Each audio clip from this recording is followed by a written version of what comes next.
yaitu ada yang namanya source ya atau sumber gelombangnya.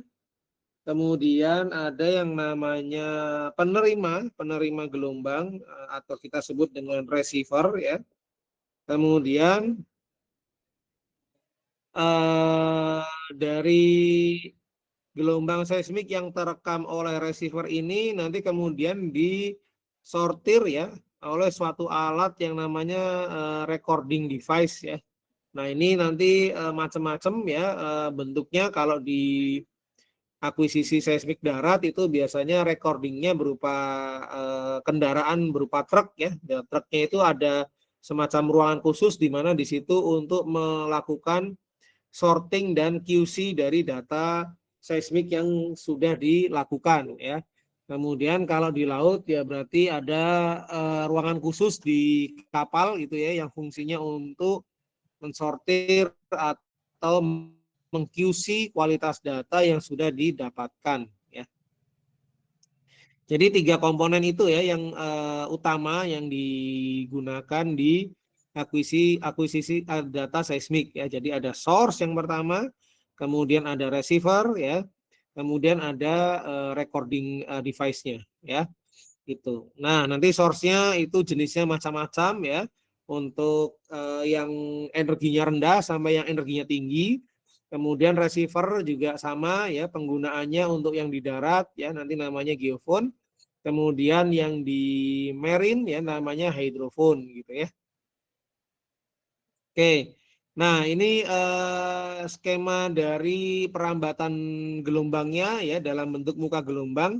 Kalian bisa lihat ya di depan ini, misalkan di sini ada model 2 lapis sederhana ya, di mana lapisan pertama itu punya kecepatan VP1, lapisan kedua punya kecepatan VP2 ya. Nah, ini gelombang merambat ya dari source menuju ke receiver ya. Nah, proses penjalarannya itu bisa langsung ya, bisa dia melalui medium terlebih dahulu gitu ya. Nah, nanti kita akan lihat gelombang apa saja yang akan terekam oleh receiver ya. Nah, ini kalau kita buat simulasi dari perambatan gelombang ya. Jadi yang warna ungu ini adalah amplitudo ya. Jadi amplitudo tertingginya itu warna ungu. Kemudian ada amplitudo yang kecil di kanan kirinya itu ada yang warna hijau ini ya. Nah, ini salah satu contoh muka gelombang yang dihasilkan oleh gelombang pantul atau refleksi ya. Kemudian ada gelombang direct ya. Ini direct itu dari source dia langsung menuju ke receiver yang ada di permukaan ya. Jadi dia merambatnya melalui permukaan sehingga muka gelombangnya dia berbentuk vertikal ya, hampir vertikal. Kemudian ada heat wave ya. Heat wave itu di mana gelombang refraksi tapi dia mengalami sudut kritis ya. Ketika dia mengalami critical angle maka dia akan menjadi heat wave ya, gelombang refraksinya. Nah, gelombang refraksi yang lainnya yang tidak mengalami sudut kritis dia akan ditransmisikan menuju medium yang lebih bawahnya lagi ya. Nah, ini contohnya yang ini gitu, ya. Nah, ini pemodelan dari perambatan gelombang ya. Oke. Nah, kemudian ini yang perlu kalian pahami ya, dan ini juga pernah disampaikan pada saat kita kuliah di metode seismik ya. Nah, ketika kita melakukan akuisisi data seismik ya, maka seluruh jenis gelombang itu akan terekam ya. Nah, ketika kita mengaktifkan source ya, source dari gelombang seismik, maka nanti akan muncul beberapa jenis gelombang ya. Ada gelombang langsung atau direct wave yang arah perambatannya itu ditunjukkan dengan panah warna ungu ya atau biru tua ini.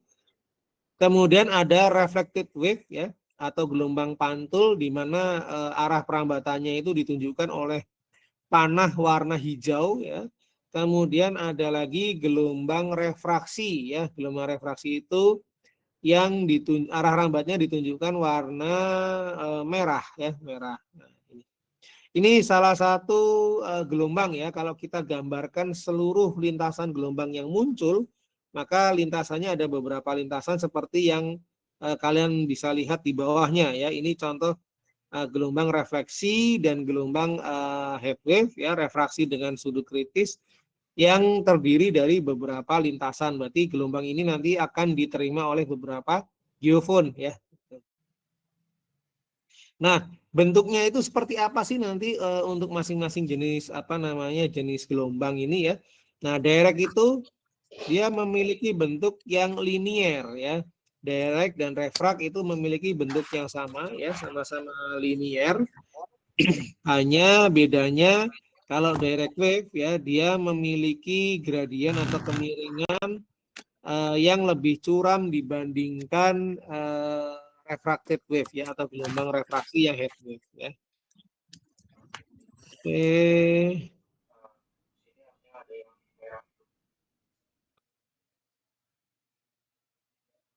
Oke ya, udah di mute ya.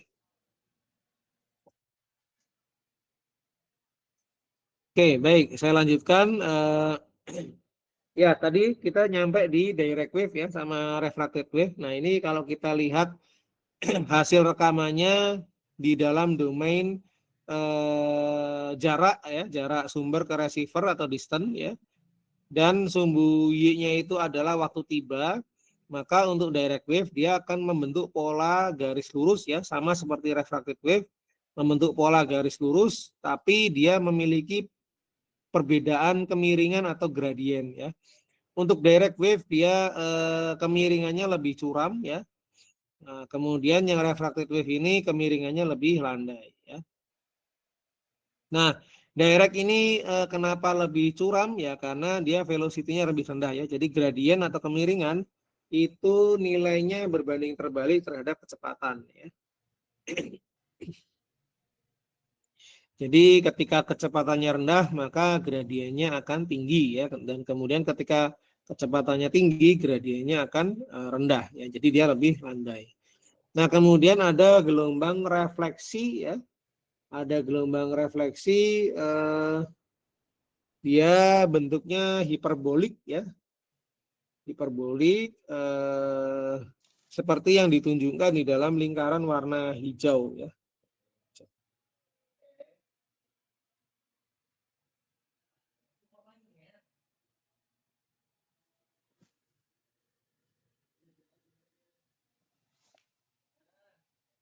Oke, nah kemudian berikutnya karena kita ini adalah sedang mempelajari bagaimana cara akuisisi dan pengolahan data seismik refleksi, ya, maka nanti yang akan kita olah untuk langkah berikutnya itu hanya gelombang refleksi saja ya. Jadi refleksi itu yang diambil contohnya seperti yang ini nih yang kalian lihat ya. Jadi yang akan kita manfaatkan adalah gelombang pantul di mana dia hanya satu kali mengalami pantulan terhadap reflektor ya. Reflektornya itu berarti batas lapisan ya. Misalkan ini dari lapisan kedua dengan lapisan ketiga ya, ada batas reflektor, ada batas lapisan ya yang berwarna hijau. Nah, ini kita sebut sebagai reflektor ya. Kenapa kita sebut reflektor ya? Karena batas lapisan itu nanti akan memantulkan gelombang yang menuju ke permukaan tersebut gitu ya. Nah, ini yang akan kita olah lebih lanjut ya. Jadi hanya gelombang refleksi atau gelombang pantul di mana dia hanya mengalami satu kali pantulan ya. Karena nanti pada kenyataannya kita akan menemukan gelombang pantul itu dia dipantulkan beberapa kali pada reflektor yang sama ya. Nah, itu kita anggap sebagai noise dan kita harus hilangkan ya. Kenapa dianggap noise? Karena itu bukan hasil refleksi yang sebenarnya dan nantinya kalau kita biarkan dia akan mengakibatkan ambiguitas ya. Ketika kita akan teruskan sampai ke interpretasi geologi di area seismik yang kita ukur ya. Itu ya, jadi ini yang akan kita olah dan kita analisis untuk tahapan selanjutnya ya. Dan gelombang-gelombang yang lain seperti apa ya? Berarti gelombang yang lain itu kita anggap sebagai noise ya, dan harus kita hilangkan ya. kita eliminasi ya gelombang yang lainnya. Jadi kayak gelombang refraksi ya, gelombang direct, kemudian nanti ada gelombang ground roll ya, dan lain-lain, noise incoherent atau noise yang munculnya itu random ya, tiba-tiba ada, tiba-tiba tidak ada. Nah, itu semua harus kita hilangkan ya. Jadi nanti yang tersisa hanya gelombang yang mengalami pantulan sebanyak 1 kali atau gelombang refleksi ya. Nah, ini contoh real data seismik ya. Jadi ketika kita melakukan akuisisi data seismik itu semua jenis gelombang itu ikut rekam ya. Nah, di sini kalian bisa lihat ya jenisnya dan bentuk lintasannya itu seperti apa gitu ya. Nah, ini ada yang merah ya. Yang merah itu adalah direct wave, berarti dia langsung ya dari source ke receiver melalui permukaan ini. Nah, kemudian berikutnya head wave ya atau gelombang refraksi pada sudut kritis, itu bentuk lintasannya seperti ini ya. Jadi dia mengenai bidang batas, kemudian dia ditransmisikan atau direfraksikan melalui bidang batas ya, karena sudutnya itu akan mengakibatkan sudut transmisinya menjadi sebesar 90 derajat ya, sehingga dia ditransmisikan pada bidang batas. Kemudian setiap titik yang dilalui gelombang tersebut akan menjadi sumber gelombang baru. Jadi sumber gelombang barunya dia akan dihamburkan ke permukaan kembali gitu ya. Nah, ini yang kita sebut sebagai gelombang head wave atau gelombang refraksi pada sudut kritis. Nah, kemudian kita lihat pola-pola hiperbolik ya. Nah, ini yang warna biru tua ya. Di sini sudah bisa terlihat bahwa polanya itu memiliki pola kurva hiperbolik ya. Nah, ini salah satu ciri dari gelombang refleksi ya itu. Nah, kemudian ada lagi seperti direct ya. Seperti direct warna hijau, tapi dia itu gradiennya lebih besar ya. Kemudian muncul juga yang warna hitam ya, seperti direct juga, tapi gradiennya juga lebih besar. Tapi antara hijau dan hitam itu lebih besar gradiennya yang hijau ya, yang hitam lebih kecil dibandingkan yang hijau. Nah, yang hitam ini apa? Yang hitam ini adalah surface wave atau ground roll ya. Nah, nanti ketika kalian melakukan akuisisi gelombang seismik bisa jadi yang namanya ground roll itu dia punya beberapa tren kemiringan ya, karena kan dia bersifat dispersif ya. Jadi dia akan memiliki nilai kecepatan yang berbeda bergantung kepada frekuensi dominannya ya. Yaitu sifat dari surface wave atau gelombang permukaan ya. Nah, kemudian ini ada air wave ya atau gelombang udara. Nah, gelombang udara itu adalah gelombang suara ya yang dihasilkan oleh ledakan source dari seismiknya ya. Jadi terkadang kalau kita melakukan akuisisi ya, tapi si source dari gelombang seismiknya itu tidak kita tanam yang memiliki kedalaman yang cukup gitu ya, maka energinya itu nanti akan dirubah sebagian menjadi energi suara ya. Jadi kalau kalian mendengarkan mercon gitu ya, petasan, maka petasan itu kalau kita simpan di dekat permukaan maka dia akan menghasilkan suara ledakan yang besar ya. Gitu. Nah, coba bayangkan kalau petasan tersebut kalian simpan di kedalaman tertentu di bawah permukaan ya, misalkan kedalaman 1 meter gitu. Nanti suaranya akan tidak sekeras ketika dia dekat permukaan. Artinya airwave ini atau gelombang suara kadang-kadang muncul ya karena mungkin permukaan di mana kita melakukan akuisisi ini itu mungkin keras ya, sulit dilubangi, maka source-nya juga tidak tertanam dengan sempurna ya, sehingga banyak energi suara yang dihasilkan daripada energi seismik yang dihasilkan. Nah, ketika dia ada energi suara, maka gelombang suaranya ikut terekam di geofon ya. Nah, dia memiliki gradien yang besar ya karena velocity-nya sangat rendah dibandingkan gelombang-gelombang lain yang medium perambatannya itu melalui lapisan bumi ya, seperti ground roll, direct wave, ya itu kan melalui lapisan bumi. Kalau gelombang suara ya atau gelombang udara, dia medium perambatannya udara ya. Udara dibandingkan benda padat kan dia lebih soft ya, maka kecepatan merambat gelombangnya pun akan lebih rendah ya, jauh lebih rendah. Oke, nah ini barusan ya cara mengkarakterisasi atau membedakan mana yang refleksi dan mana yang bukan refleksi ya. Gitu. Oke, nah kemudian semua gelombang tadi itu prinsip penjalarannya itu mengikuti prinsip yang kita sebut sebagai hukum Snellius ya. Nah, hukum Snellius itu menghubungkan antara nilai kecepatan suatu medium dengan sudut pantul dan sudut transmisi dari gelombang yang dihasilkan. Nah, misalkan ketika kita menghasilkan gelombang P gitu ya, kemudian gelombang P itu merambat menuju bidang batas ya, maka nanti pada bidang batas ini gelombang P itu akan terurai ya, terurai ada yang dipantulkan dan ada yang ditransmisikan ya. Dan kemudian yang dipantulkan maupun yang ditransmisikan itu dia menjadi dua mode gelombang ya. Yang pertama mode gelombang P dan yang keduanya adalah mode gelombang S. Yang transmisi juga sama ya, mode gelombang P dan mode gelombang S ya. Jadinya yang awalnya datang cuma P ya, tapi nanti begitu dia mengenai bidang batas, dia akan terbagi dua ya, yang satunya upgoing dipantulkan, yang satunya downgoing ditransmisikan, dan masing-masing akan terurai juga menjadi dua jenis gelombang ya, yaitu gelombang S dan gelombang P ya. Nah, ini sudut pantul dan sudut transmisi itu mengikuti hukum ini ya, hukum Snellius ya, gitu. Nanti ada sudut pantul S ya dan sudut pantul P, kemudian sudut transmisi P dan sudut transmisi S ya. Nah, masing-masing ini nilainya berbeda ya, bergantung kepada kecepatan gelombang S maupun P di setiap mediumnya. Nah, ini kita bisa lihat ya.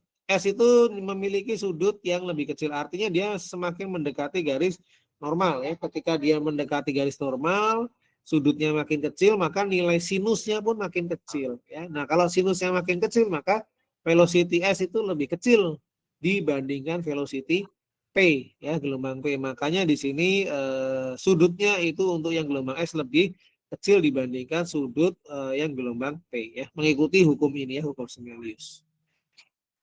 Oke ya, itu konsep dasar dari Snellius ya. Ini kalian harus paham ya. Karena yang namanya Snellius ini tidak hanya berlaku di seismik ya. Di seluruh metode geofisika yang memanfaatkan konsep gelombang, maka Snellius ini akan dipakai di situ. Ya. Nah, ini harus kalian pahami. Jangan sampai ketika kalian seminar ya apapun itu, apakah seminar hasil, seminar proposal, ataupun seminar promosi sarjana, ya apalagi ya SPS, yang istilahnya sebentar lagi menjadi seorang geofisikawan gitu, tapi Snellius nggak paham itu, bagi saya itu sangat menyedihkan sekali ya, kayak gitu ya. Jadi ini salah satu apa hukum yang wajib kalian pahami ya. Oke, nah ketika dia dipantulkan ya, maka dia akan memiliki koefisien pantul dan koefisien transmisi ya. Jadi koefisien pantul itu rumusnya adalah amplitudo yang dipantulkan dibagi dengan amplitudo awal ketika dia datang menuju ke batas lapisan ya. Nah, ini koefisien refleksi ya. Nanti koefisien refleksi punya dua kan ya. Ada yang dipantulkan S dan ada yang dipantulkan P ya. Berarti nanti ada RS, ada RP ya. Kalau RS berarti R reflected-nya adalah amplitudo gelombang S. Kalau yang RP berarti dia amplitudo gelombang P gitu ya. Nah, yang transmisi juga sama. Transmisi berarti ada yang P, ada yang S ya. Nanti yang transmisi P gitu ya, berarti amplitudonya adalah amplitudo gelombang P ya, dibagi amplitudo awal, berarti amplitudo awalnya adalah P gitu ya. Kemudian yang S berarti amplitudo gelombang S yang transmisi dibagi dengan amplitudo awal gelombang P ya.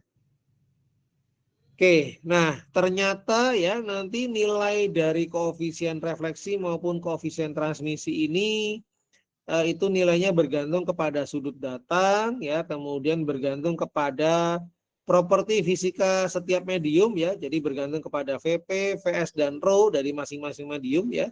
Berarti kalau ini medium 1 ya berarti VP1, VS1 dan rho 1 ya. Yang medium kedua ya berarti VP2, VS2 dan rho 2 ya. Nah, ini nanti bergantung kepada properti mediumnya ya. Nah, itu nanti cara menghitung nilai RP, RS, TP, dan TS. Nah, ini rumus ini diturunkan oleh seorang ilmuwan geofisika yang bernama Zuprit ya. Nah, ini kalau kalian mau tahu detailnya, kalian bisa baca penurunannya ini di bukunya Gildart and Sherif ya, yang judulnya Exploration Seismology ya. Ini ada detail penurunannya di bagian kalau nggak salah partitioning energy ya. Karena ketika dia mencapai bidang batas kan berarti dia mengalami partisi energi atau pembagian energi ya. Jadi ada amplitudo yang dipantulkan dan amplitudo yang ditransmisikan. Nah, di situ ada yang namanya partisi energi. Nah, ini oleh Zuprit ya. Nah, nanti konsep ini akan dipakai di dalam identifikasi keberadaan hidrokarbon ya, atau DHI ya. Nanti dari konsep ini kita bisa melihat tanda-tanda ya, namanya indikator kan berarti tanda-tanda ya, tanda-tanda bahwa di suatu lapisan di bawah permukaan bumi itu dia terdapat kandungan hidrokarbonnya ya. Nah, di sini tanda-tanda itu muncul ketika kita menggunakan konsep ini ya. Nah, itu nanti ya kalau kita ingin fokus ke metode seismik ya dalam mengidentifikasi keberadaan fluida ya. Oke, nah kemudian ini pembuktian ya, pembuktian kenapa direct itu tadi bentuknya linear ya, kenapa refrakt itu bentuknya linear juga, hanya beda gradien. Nah, kita bisa lihat ya direct rumusnya ini ya, X per V1 karena kan dia langsung ya. Nah, kalau refrakt kan berarti kan dia seperti ini, rumusnya ini udah pernah diturunkan di metode seismik ya. Nah, di sini ada X per V2, kalau di sini kan X per V1 ya.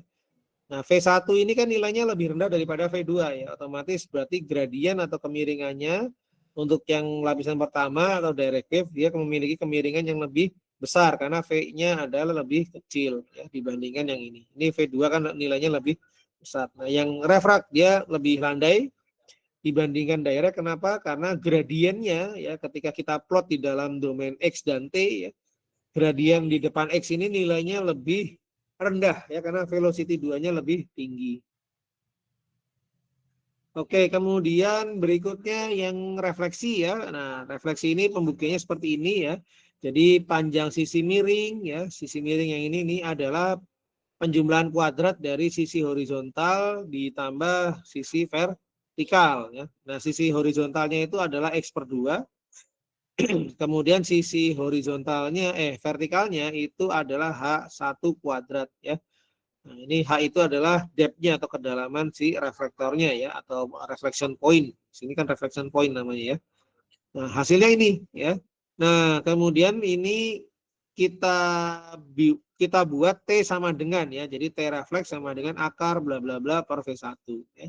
Nah, dari rumus ini ada akarnya, ini sudah terlihat polanya bahwa persamaan ini adalah persamaan hyperbolik ya. Jadi secara data lapangan pun dia sesuai ya, dia akan memiliki bentuk yang hiperbolik ya untuk gelombang refleksinya. Ya. Jadi secara matematis maupun berdasarkan data lapangan itu sesuai ya, cocok ya, cocok. Oke, nah ini contoh data laut ya.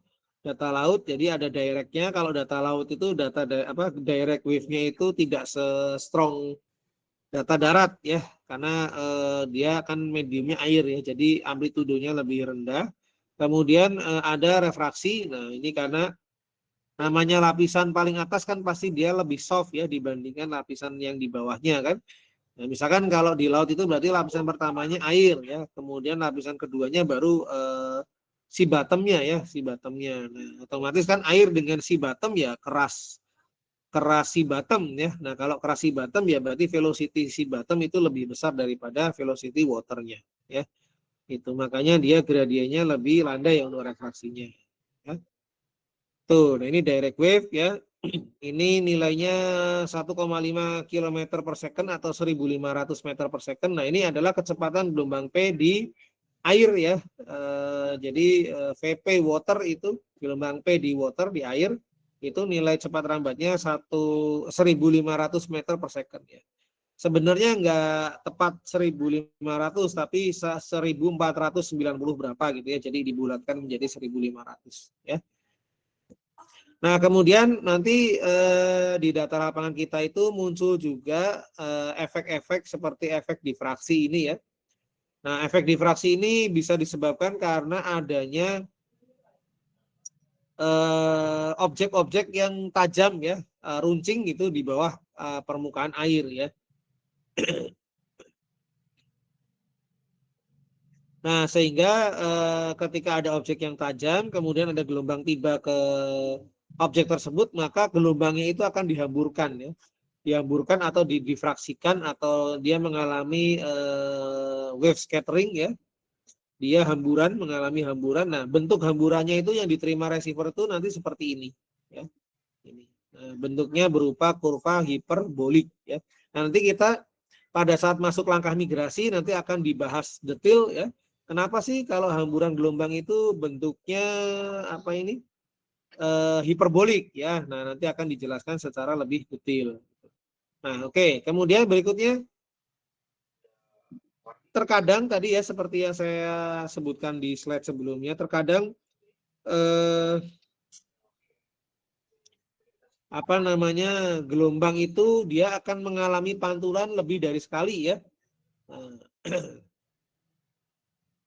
maka itu kita sebut sebagai multiple ya, multiple reflection. Multiple reflection itu adalah pantulan refleksi ya, pantulan atau refleksi yang terjadi beberapa kali pada reflektor yang sama. Nah, itu nanti noise ya, itu noise dan kita harus hilangkan. Nah, penampakan multiple itu seperti ini gitu ya. Nah, ini sifur multiple itu bentuknya seperti ini. Jadi kalau kalian misalkan masuk ke dalam suatu ruangan yang besar gitu ya, kosong, kemudian kalian menyebutkan huruf A misalkan A, nanti muncul penyebutan A itu berulang kali. Jadi misalkan A. Nah, itu namanya menggema ya, menggema. Jadi menggema itu kalau di seismik itu namanya multiple ya. Jadi gelombangnya itu dia akan muncul beberapa kali ya, gelombang yang sama dia akan muncul beberapa kali. Itu yang kita sebut sebagai multiple ya. Kalau contoh realnya itu adalah suara yang menggema ketika kita berada di suatu ruangan tertutup ya. Oke, nah kemudian ini adalah salah satu contoh persiapan ketika akan melakukan akuisisi data seismik ya. Jadi kita harus menentukan atau mendesain line surveinya ya, kira-kira line survei yang akan kita akuisisi data seismiknya itu berada di posisi mana saja dan dia memiliki arah ke mana saja gitu ya. Jadi ketika kita mau menentukan arah dari apa namanya line seismik kita itu yang wajib kita tahu adalah peta geologi di sekitar di area di mana kita akan melakukan akuisisi data seismik ya. Nah, itu di situ kita harus tahu peta geologinya ya, sehingga nanti harapannya si line seismik itu kalau kita ingin tahu bagaimana geometri atau kondisi geologi di bawah permukaan, maka line seismiknya harus tegak lurus terhadap struktur yang tampak di permukaan ya. Nah, misalkan seperti ini ya, yang hijau ini ada perbedaan litologi dengan yang warna pink misalkan. Nah, berarti kita harus menentukan ya line survei kita itu harus tegak lurus terhadap perbedaan litologi ini atau perbedaan struktur ya. Itu. Biar kita tahu di bawahnya itu nanti seperti apa ya. Oke, nah kemudian untuk menentukan posisi dari device tadi yang kita gunakan ya, ada source, kemudian ada receiver ya. Nah, itu kita harus punya alat GPS ya. Nah, ini GPS ini fungsinya untuk memantau titik-titik yang kita tentukan ya, apakah titik tersebut sudah sesuai atau masih tidak sesuai ya.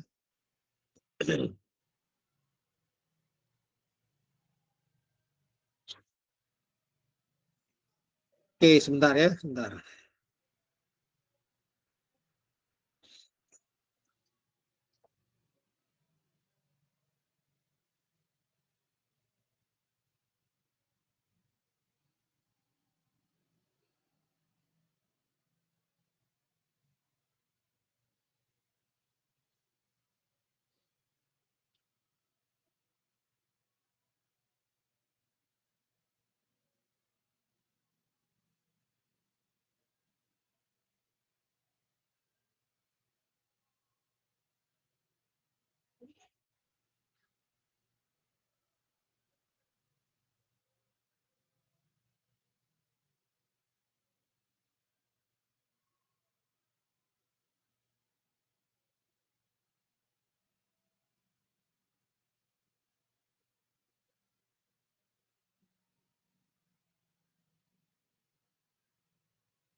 Oke. Nah, berikutnya tadi ada komponen atau device yang utama yang akan kita gunakan pada saat akuisisi data seismik ya, yaitu apa yang kita sebut sebagai sumber gelombang seismik ya. Nah, sumber gelombang seismik itu yang umumnya dipakai, yang kualitas sinyalnya bagus itu biasanya menggunakan dynamit ya atau bahan peledak ya. Nah, bahan peledak itu nanti dia punya massa ya atau berat ya, itu rentangnya dari 0,5 sampai 5 kilo ya. Nah ini setiap ukuran massa dia akan menghasilkan ledakan yang berbeda-beda ya. Yang jelas kekuatan dari ledakan yang dihasilkan itu berbanding lurus dengan massa zat kimia yang dipakai di bahan peledak ini gitu ya. Nah, di sini apa namanya bahan peledak ini ya itu biasanya nama zatnya itu amonium nitrat ya. Nah, amonium nitrat ini dia bisa bereaksi dan menghasilkan eksplosif ketika kita beri tegangan ya atau kita beri arus listrik ya. Nah, ini baru dia bisa menghasilkan ledakan. Tapi kalau ini dibakar ataupun dipukul-pukul ya, ini tidak akan meledak ya. Jadi dia bisa meledak jikalau kita beri arus listrik. Ya. Makanya detonatornya di sini biasanya menggunakan detonator elektrik, ya. Yaitu menghasilkan listrik.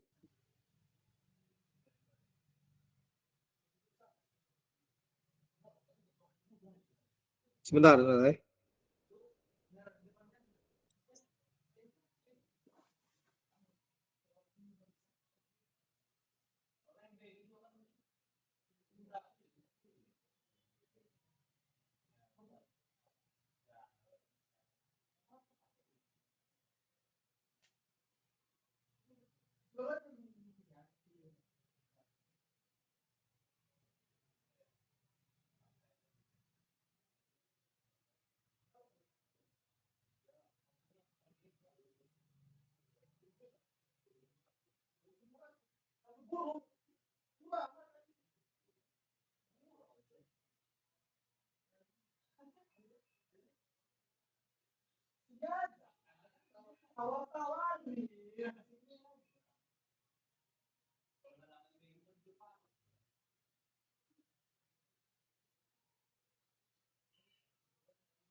Oke, sorry tadi ada tamu ya. Saya bukakan pintu dulu sebentar.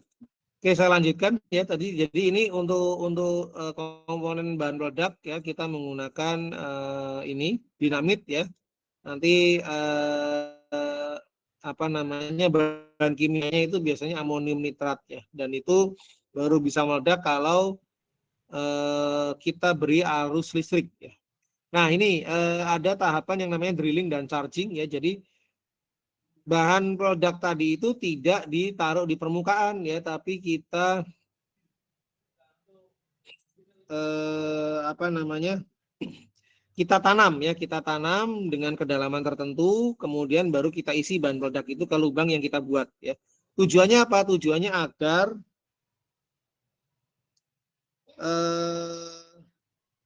apa namanya? Agar energi yang dihasilkan dari ledakan tersebut semuanya dapat diubah menjadi energi gelombang seismik ya. Tidak ada yang diubah menjadi gelombang suara. Nah, itu alasannya kenapa bahan peledak tadi harus ditanam ya, harus ditanam, tidak disimpan di permukaan ya. Kalau ditaruh di permukaan maka nanti yang jadi gelombangnya kecil ya, sedikit, dan yang bahan peledak tadi lebih dominan menjadi energi suara ya, energi ya, berupa suara ya. Jadi itu disayangkan menjadi gelombang seismik. Maka jadi gelombang seismik si sordi atau badak tanam ya. Ini salah satu alatnya ya, ataupun berupa ini. Nah, kita ya ini hanya membuat lubang-lubang dengan kedalaman yang menyimpan ledakan tadi, charging kita sebutnya.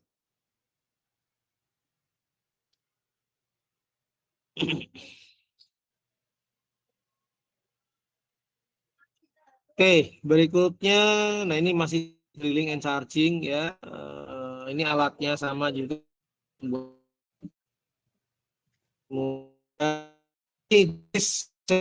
yaitu berupa fibrosis ya. Fibrosis ini nanti akan menghasilkan chip signal ya. Chip signal itu adalah signal gelombang yang dia diaktifkan itu dalam rentang waktu tertentu ya. Dalam rentang waktu tertentu misalkan 10 detik ataupun 20 detik gitu ya. Atau bisa juga 1 menit ya.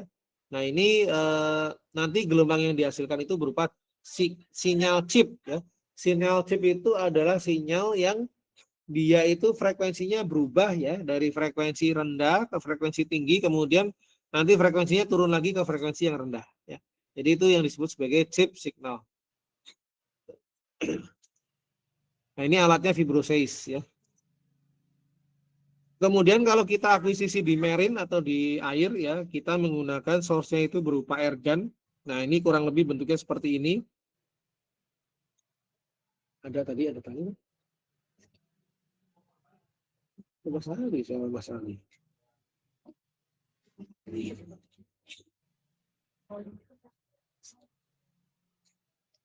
Nah, ini bentuknya seperti ini ya. Jadi ada chamber atau ruang ya, di mana ruang ini nanti akan diinjeksikan udara bertekanan tinggi ya. Nah, ini udaranya kurang lebih pada tekanan 10 sampai 15 megapascal ya. Kemudian dia akan dilepaskan ya dalam waktu 1 sampai 4 milisecond. Nah, itu kan berarti pada saat dirilis itu dia waktunya singkat sekali ya, sehingga udara yang tiba-tiba keluar ini ya akan menghasilkan eksplosif juga sama kayak dinamit tadi, hanya bedanya ini bisa diterapkan di air ya gitu. Nah, ini yang disebut dengan airgun ya. Jadi ini prinsip sederhananya mengikuti balon yang meletus ya. Jadi kalau kita isi balon dengan udara kan berarti udara itu akan terkompresi ya, karena adanya elastisitas dari permukaan karet balonnya. Nah, kemudian ketika kita terus tiup balon tersebut, kemudian kita kasih sedikit lubang ya, kita tusuk jarum gitu ya, maka balon tersebut akan meledak ya. Meledak di situ dalam arti udaranya itu tiba-tiba dalam waktu yang singkat itu keluar ya dari dalam balon menuju ke luar balon gitu ya. Sehingga ketika proses tersebut terjadi akan menghasilkan suara kan ya, suara atau gelombang suara ya. Nah, itu prinsip itu sama seperti dengan prinsip yang dipakai di airgun ya untuk source seismik di laut atau di marine. Oke, nah kemudian komponen yang lainnya itu receiver ya. Nah ini receiver itu kalau di darat itu namanya geophone. Nah ini bentuknya seperti ini ya. Jadi ada yang menggunakan kabel ya kayak gini. Jadi harus digulung-gulung, harus dibentangkan gitu ya. Ada yang sudah modern ya, dia menggunakan wireless ya, jadi tanpa kabel. Nanti sinyal-sinyalnya itu ditransmisikan melalui transmitter menuju ke recording sistemnya atau recording unitnya. Ya. Nah ini masih disebut sebagai tradisional geophone ya. Kalau yang sekarang info dari teman saya yang bekerja di Selam Bersih itu geophone-nya sudah wireless ya. Jadi tidak perlu menggulung-gulung lagi seperti ini ya, tinggal ditancap-tancapin gitu ya. Oke, nah ini yang masih tradisional ya menggunakan kabel ya. Nanti setiap kabel ini dia punya rentang ya, di mana rentang kabelnya itu nanti sebagai parameter akuisisi yang disebut sebagai interval receiver ya, interval receiver.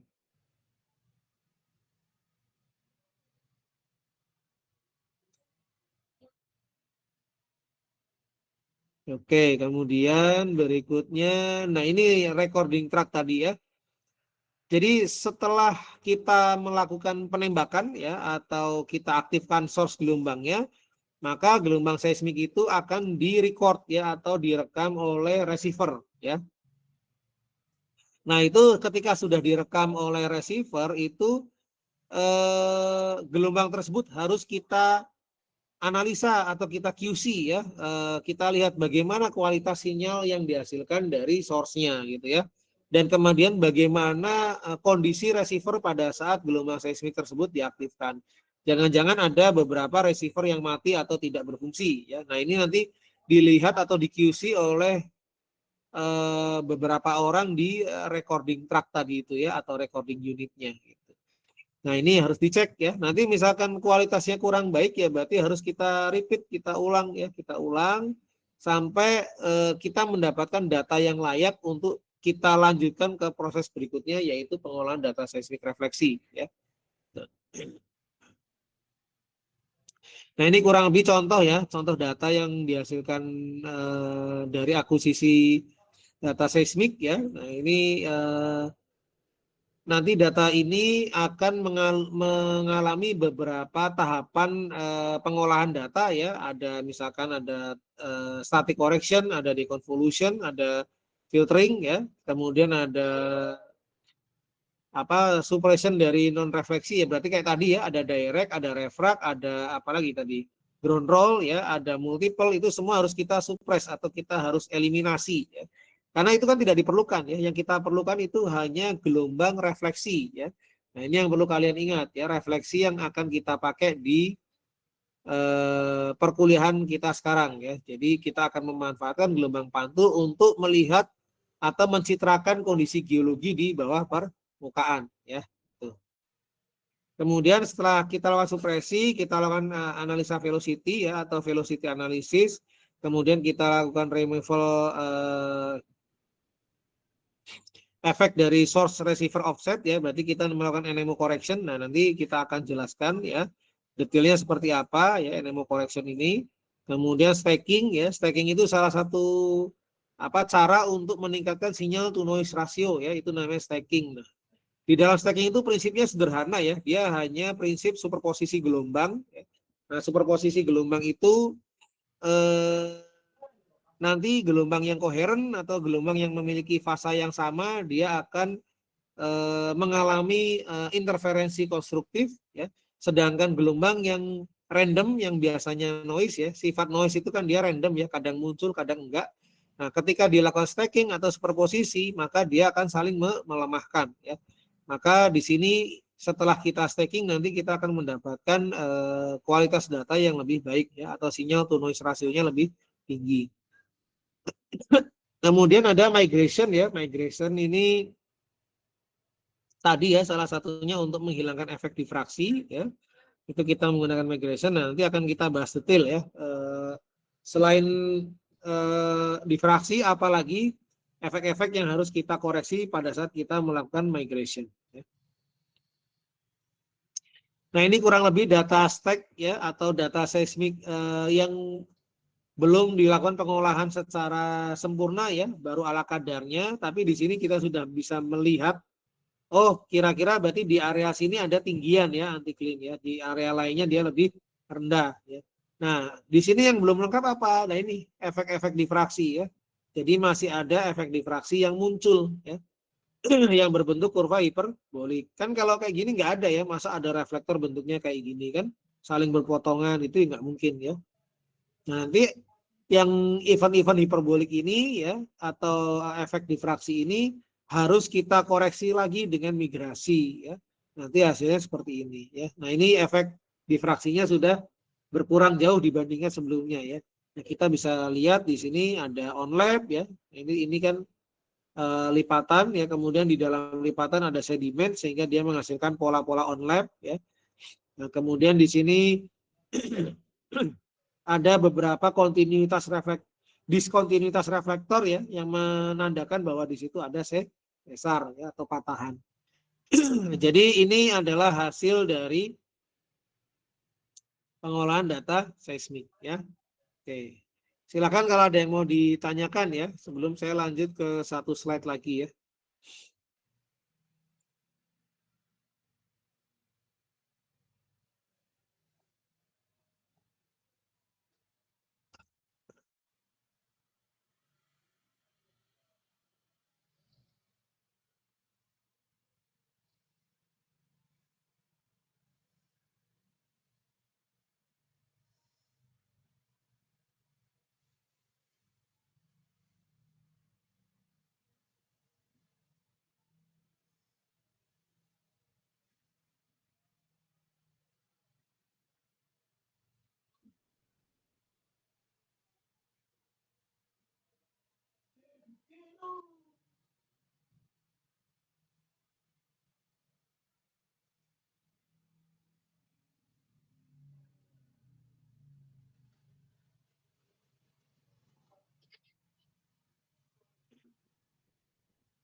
Akuisisi seismik darat itu sama ya prinsipnya seperti akuisisi seismik di medan yang lainnya seperti di air ya atau marine seismik ya.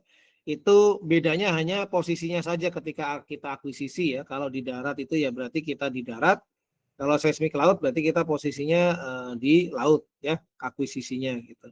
Karena mungkin potensi keberadaan reservoir hidrokarbonnya itu memang berada di bawah laut ya, makanya kita perlu surveinya ya survei marine seismik ya. Tapi kalau potensinya dari reservoir hidrokarbon itu di darat ya berarti kita surveinya menggunakan seismik darat atau land seismik ya.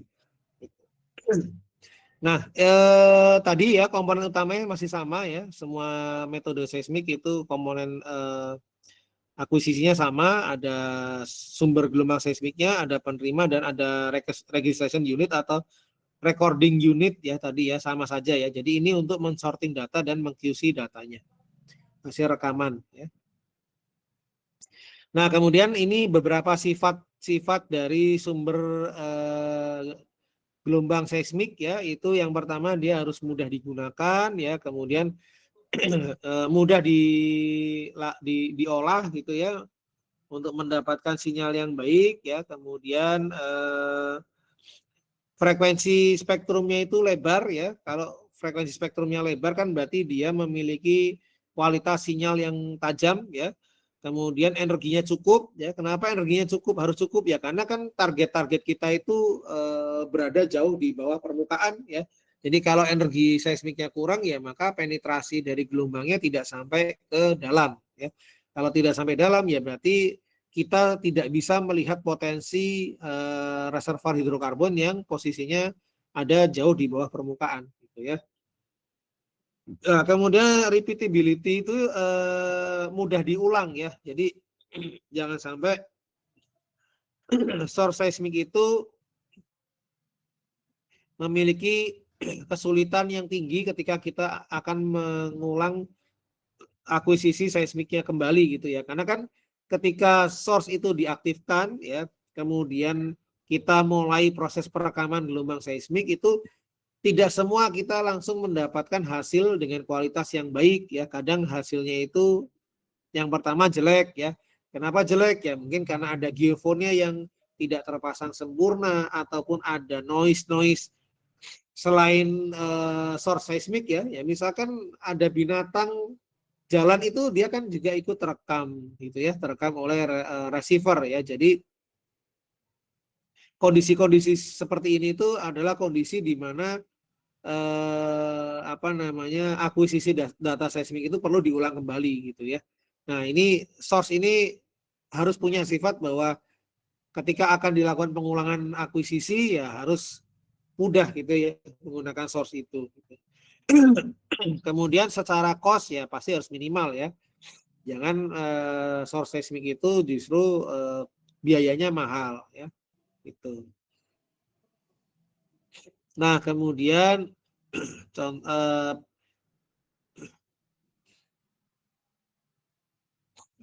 berikutnya di slide setelah ini. Nah, ini ya seismic source. Kenapa tadi harus apa namanya memiliki energi yang cukup ya atau sufficient energi ya. Itu karena dia ketika apa namanya merambat ke dalam medium bumi nanti suatu saat dia akan mengalami apa yang disebut dengan atenuasi ya. Nah, ini ketika dia teratenuasi maka dia ada komponen energi yang hilang ya. Nah, ini baru beberapa ini baru satu ya, contohnya satu ini ada fluida ya pada suatu reservoir batuan pasir yang berpori. Kemudian ketika gelombang seismiknya mencapai apa melewati area ini ya dia akan terendam ya. Nah, ini yang warna hijau ya. Ini yang biru itu yang ini. Nah, dia masih lurus ya. Kalau yang hijau ini dia udah semakin teredam ya yang frekuensi tingginya. Nah, kalau kayak gini berarti kan kita sudah tidak bisa mencari potensi yang ada di kedalaman yang lebih bawah ya karena sudah terendam dulu. Nah, maka di sini alasannya kenapa energi seismik yang kita gunakan itu harus cukup ya. Gitu. Nah, ini ada beberapa sumber seismik dan receiver yang digunakan ya. Yang pertama itu ada Palu ya, itu untuk seismik darat ya. Kemudian ada weight drop ya. Itu weight drop itu semacam alat ya yang dia itu memiliki kurang lebih masanya 20 kilo ya. Kemudian masa 20 kilo itu dijatuhkan ke bawah permukaan ya. Nah, ketika dia menumbuk bawah permukaan itu nanti akan menghasilkan gelombang ya. Nah, itu beberapa source untuk akuisisi seismik di darat ya. Nanti juga ada vibroseis ya, ini vibroseis ya atau vibrator plate ya. Kemudian ada dynamit juga ya. Nah, ini beberapa source yang kita gunakan di darat ya. Nah, kemudian ada airgun ya untuk di air ya. Kemudian untuk receivernya itu ada hydrophone untuk di air. Kemudian ada geophone atau accelerometer ketika akuisisi seismiknya itu di darat ya. Nah, masing-masing apa namanya masing-masing source tadi dia punya rentang frekuensi yang berbeda-beda ya. Nah, ini yang frekuensinya paling rendah itu adalah gelombang seismik yang dihasilkan oleh gempa ya, epicenter ya. Pada epicenter tertentu maka dia earthquake apa namanya frekuensinya dia frekuensi sangat rendah ya. Jadi dari 0,01 sampai 0,1 ya. Itu low frekuensi sekali ya. Nah ini airgun, ada fibrosis ya, kemudian ada dynamite ini berada di frekuensi 1 sampai berapa nih airgun? 10 pangkat 2 ya. 10 pangkat 2 Hz ya.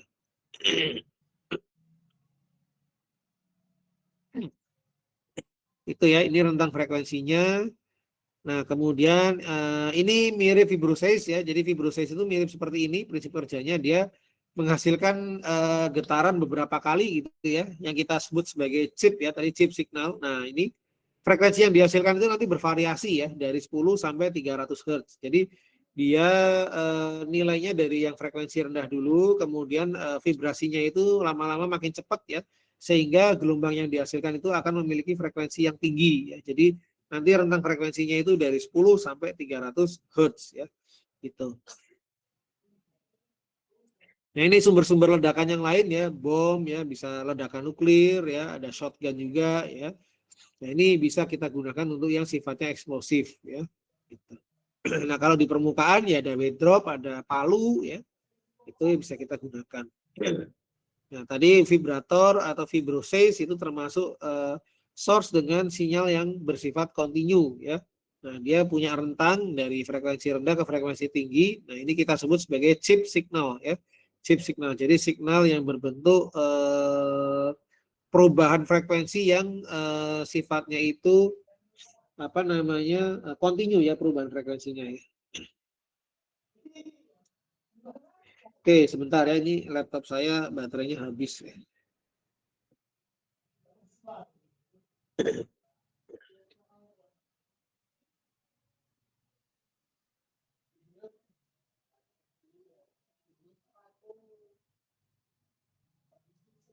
Oke ya, ini fibrosis atau minisosis sama ya.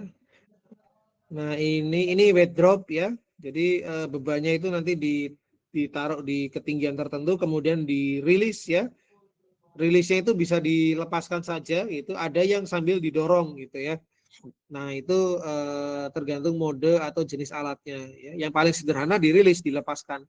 Tapi kalau yang lebih canggih ya, jadi kita tidak perlu merilis benda tersebut dari ketinggian tertentu walaupun ketinggiannya kurang, tapi dia sudah dibantu didorong ya. Dia punya kecepatan awal, jadi ketika dia menumbuk tanah, dia akan menghasilkan gelombang seismik dengan energi yang cukup ya.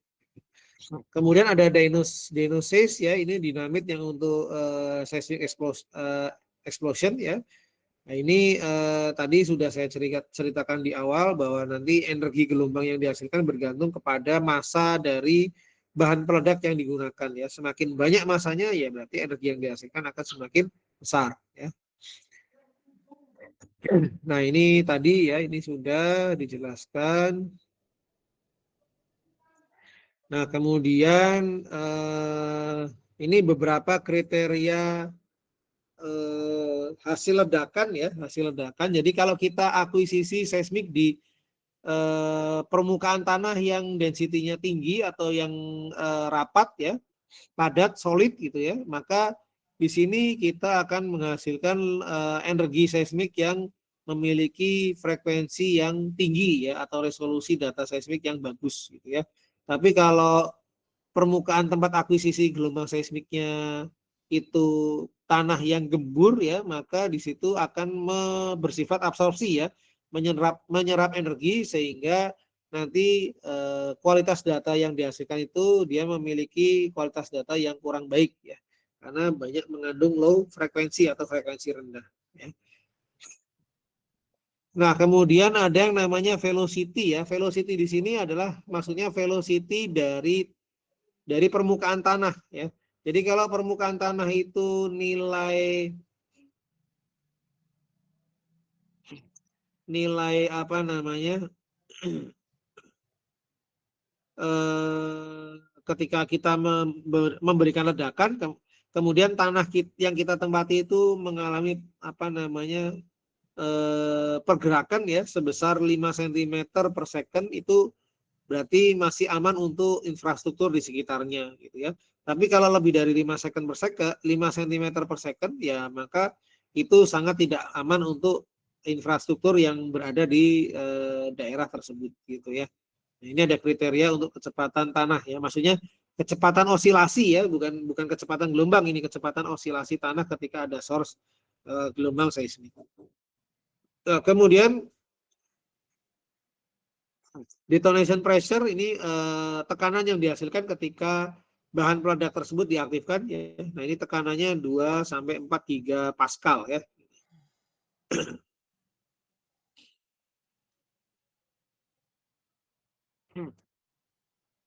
Oke, kemudian untuk terkadang pada saat kita akuisisi itu ya ada beberapa dynamit itu yang gagal untuk diledakkan ya. Jadi sudah kita detonasi dengan arus listrik gitu ya. Ternyata si dynamit itu tetap tidak meledak. Nah, itu tidak boleh ya. Tidak boleh. Jadi menurut aturan misalkan dari gudang dinamit itu kita membawa 20 dinamit untuk dijadikan source, maka tidak boleh itu nanti, oh Pak, sisanya sekian, masuk lagi ke gudang, itu nggak boleh. Ya. Jadi kalau sudah keluar 20, itu 20-20-nya itu harus dihabiskan pada saat itu juga. Ya. Tidak ada istilahnya barang sisa yang nanti dikembalikan ke gudang. Ya. Gudang dinamit maksudnya. Ya. Itu aturannya seperti itu. Ya. Jadi mau nggak mau, kalau kita sudah didenotasi tadi tetap tidak meledak ya, maka kita harus melakukan berbagai macam cara agar sedemikian rupa si dinamit itu meledak gitu ya.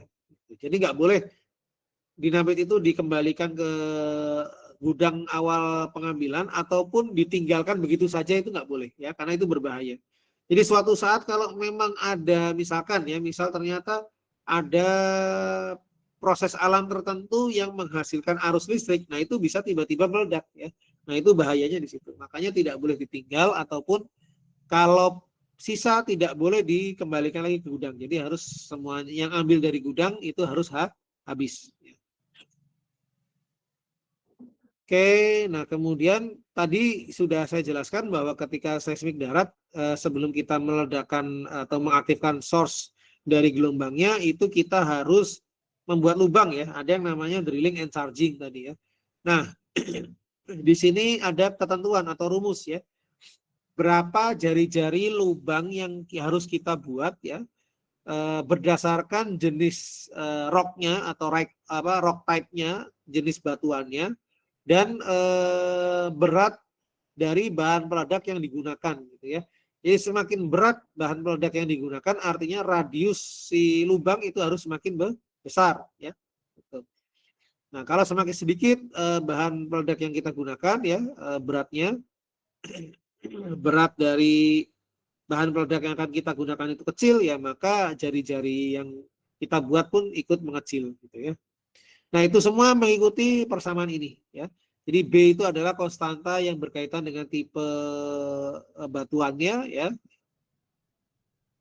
Nah, semakin besar B-nya itu berarti dia semakin keras ya batuannya ya. Jadi batuan itu kalau punya nilai B yang besar ya berarti dia batuannya rigid ya. Seperti contohnya ini ya, ada limestone, ada soft sandstone ya. Nah, ini rentangnya ada yang dari 1 sampai 1,3 ya.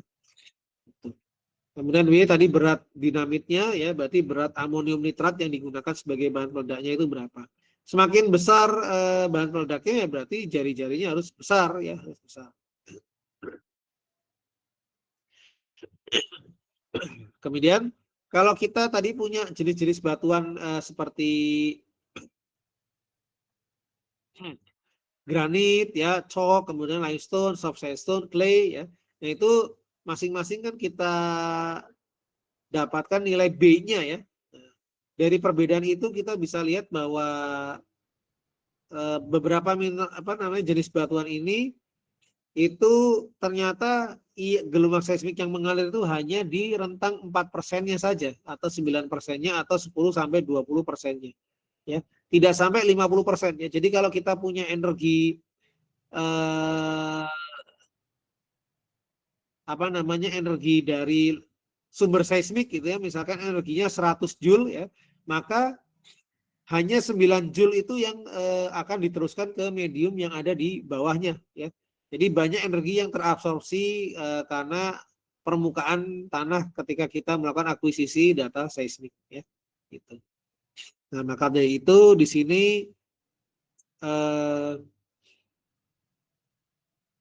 apa namanya harus kita bikin lubang untuk menempatkan source ke dalam lubang tersebut ya.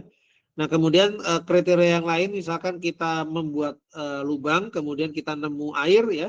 Ternyata pas kita buka lubang itu dia ada sumber air di situ ya, aquifer. Nah, kita harus gali lagi lebih dalam ya agar si dinamit itu nanti mendapatkan tempat yang berada di bawah dari sumber mata air tersebut gitu ya. Jadi tidak boleh pas di airnya. Jadi harus di bawahnya sumber mata air ya. Oke, kemudian nah ini proses bagaimana suatu bahan itu suatu sumber seismik itu meledak ya. Jadi ketika dia ditaruh di cavity atau ruangan apa tadi lubang-lubang untuk charging ya, charging bahan peledak. Nah, ketika sumber gelombang seismiknya diaktifkan, maka dinding-dinding di sekitar lubang itu dia akan crash ya. Nah, kalau crash itu berarti dia hancur ya. Dia kolaps ya dinding-dinding di sekitar lubang yang kita buat untuk menempatkan sumber seismiknya ya yang berupa misalkan ledakan ya dari apa namanya dinamit ya. Nah, itu dinding-dinding di sekitarnya ini akan mengalami kehancuran ya.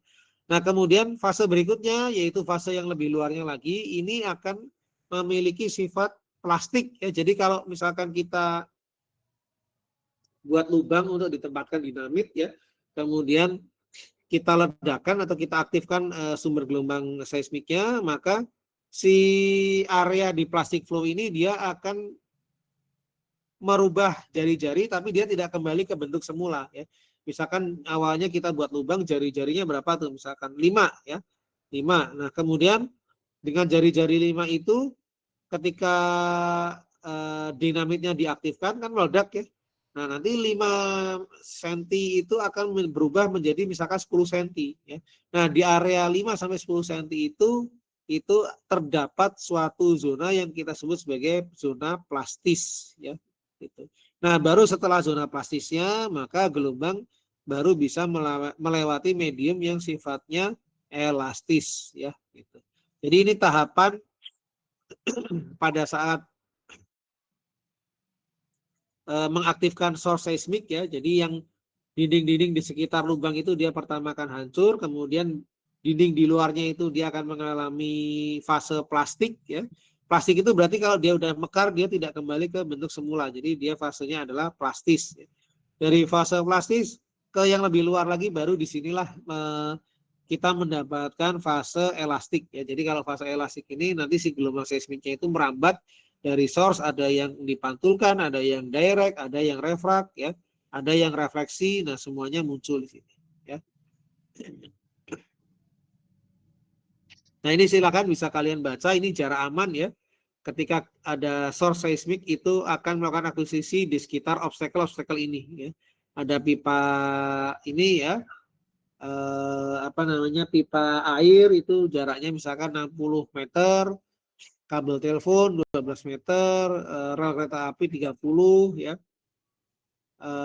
kabel listrik ya 24, kemudian rig ya sumur minyak itu kita harus agak jauh 60 meter karena kan di oil ini kan kadang banyak mengeluarkan apa namanya zat-zat kimia yang mudah terbakar ya. Jadi ini jaraknya harus jauh dari sumber seismiknya ya. Kemudian ada lagi apa lagi nih?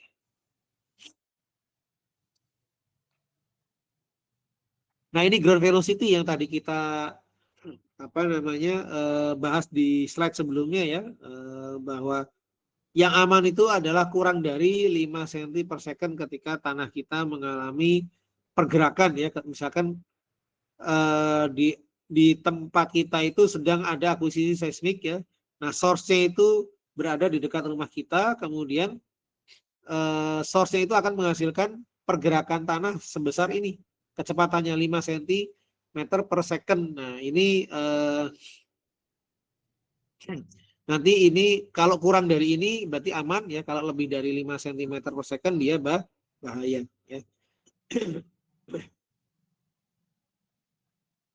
Nah, secara empiris ya, jarak yang aman untuk suatu obstacle di apa namanya di sekitar kita, ketika kita ingin menggunakan dinamit dengan massa M, maka jarak yang aman adalah X sama dengan 23 dikali M dikali sepertiga dikali M. Jadi ini rumus antara bobot dinamit yang dihasilkan dengan jarak aman ya. X itu adalah jarak aman. Karena nanti ketika diaktifkan maka bisa jadi menghasilkan ground velocity yang lebih dari 5 cm atau yang kurang dari 5 cm. Jadi semakin jaraknya jauh maka ground velocity-nya yang dirasakan akan semakin kecil. Oke, nah fibrosis ya, tadi kita bicara tentang alat fibrosis ya, di mana alat fibrosis itu adalah sumber seismik yang menghasilkan gelombangnya itu kontinu ya. Nah, mungkin lebih mudahnya kita lihat gambar ya, nanti biar bisa dipahami ya. Ini fibrosis alatnya ya, sama. Nah ini akuisisinya sama ya, source-nya di tengah karena dia source-nya berupa truk ya, ini. Maka dia ya seperti source biasa ya, cuma di kanan kirinya itu ada geofonnya ya, di geofon.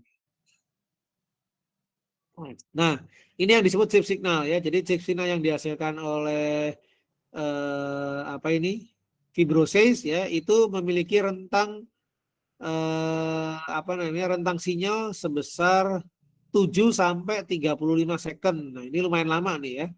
Nggak kayak dinamit. Kalau dinamit kan sesaat aja ya, der gitu sudah selesai. Tapi kalau ini enggak, dia punya rentang nilai seberapa lama gelombang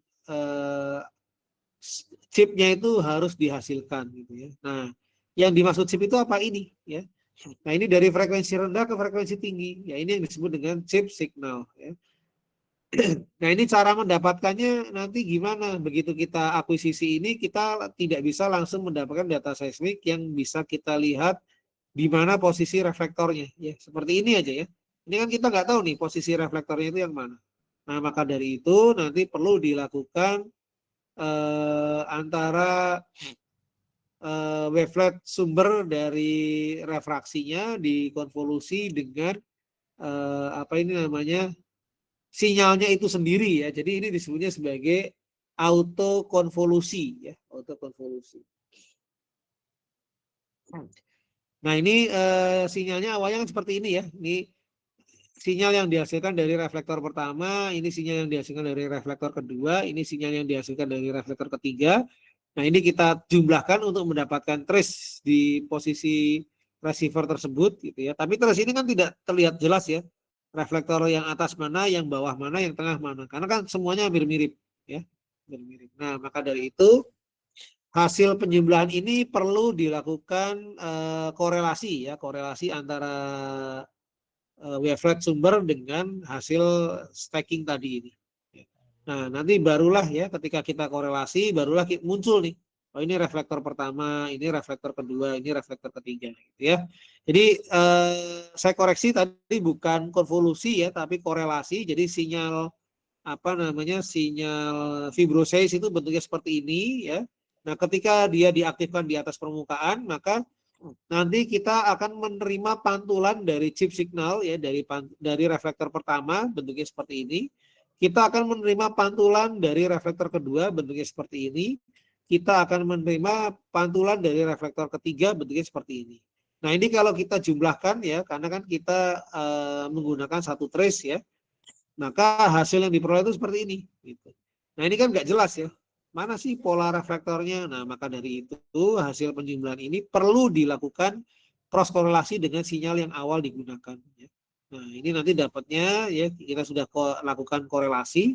Korelasi ini pernah diajarkan di ASG ya, analisis sinyal geofisika. Intinya kita jumlahkan ya, kemudian kita geser, kita jumlahkan lagi, kemudian geser, jumlah, geser dan seterusnya. Ya. Nah, ini makanya ini kan, ini di cross korelasi dulu ya atau di apa dikali secara matrik ya, cross korelasi atau autokorelasi. kemudian geser ya, kali jumlah, geser lagi, kali jumlah, geser lagi, kali jumlah, dan seterusnya. Nah, hasilnya itu nanti akan membentuk pola reflektor yang jelas. Nah, ini pola reflektor yang jelasnya. Nah, ini contoh chip signal ya, dari low frekuensi tiba-tiba dia rapat ya, berarti dia upswept ya, dia naik ya frekuensinya. Nah, kemudian kita konvolusi dengan reflectivity ya. Kalau ada wavelet yang kita konvolusi dengan reflectivity, reflectivity-nya gini, maka hasilnya ini. Ya. Nah, ini kalau hasil kayak gini kan, mana ini batas reflektornya tidak terlihat ya. Makanya perlu hasil ini itu dilakukan korelasi ulang terhadap source-nya, wavelet source. Jadi ini kita korelasi dengan ini. Nah, barulah kita dapat yang ini. Ya. Ini kan bentuknya mirip ya. Nah, ini dan ini itu bentuknya mirip ya. Sehingga hasil seismiknya bisa mewakili batas-batas reflektornya ya. Oke, nah ini geofon ya, bisa kalian lihat ini yang jadul, yang baru ya.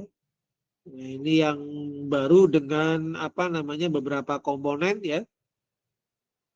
Ini ada trigger ya, ini ada geofon.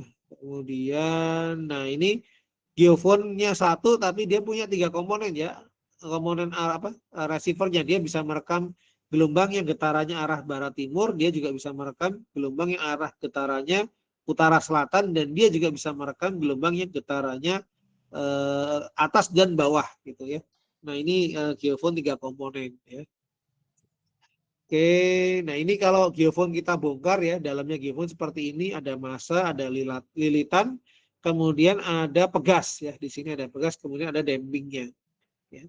Nah, tujuan lilitan di sini adalah mengkonversi energi gerak menjadi energi listrik ya. Kalau di sini berarti energi apa ini? Mekanik berasal dari pegasnya. Ya. Nah, ini dalamnya geofon ya. Kenapa harus dikasih peredam? Nah, alasannya ini ya. Kalau nggak dikasih peredam ya, dia akan oscilasi terus gitu. Lama berhentinya. Nah, nanti kurva gelombang yang dihasilkan itu bisa panjang ya seperti ini ya, ini ya. Ini tidak teredam ya, overdam. Nah, ini dia ada peak ya, ada trough gitu ya. Nah, kesananya masih panjang gitu ya, masih panjang ke belakangnya. Nah, kalau ada peredam, maka pilihannya dua, bisa critically dam atau overdam. Overdam itu berarti si fluidanya itu terlalu ngerem ya, terlalu ngerem. Nah, ini juga nanti sinyalnya kurang bagus, kurang tajam ya. Dia rendah ya, amplitudonya rendah, terus frekuensinya juga pada amplitudo terendah ya. Kemudian yang cocok yang mana? Yang cocok itu yang critically damped ya, yang ini redaman kritis.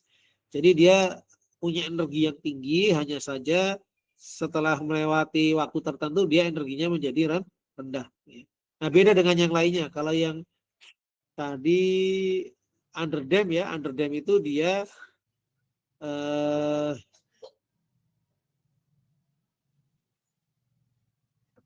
redamannya kurang ya. Kalau underdam itu redamannya kurang, maka dia muncul beberapa vibrasi ya, yang mungkin berhentinya agak lama ya. Itu redamannya kurang atau kita sebut sebagai underdam. Kalau overdam berarti redamannya terlalu tinggi. Jadi energi yang terekamnya itu kecil gitu ya. Nah, ini syarat dari guna dari viscous fluid ya, untuk meredam osilasi dari benda yang diikatkan ke pegas dari suatu geofon.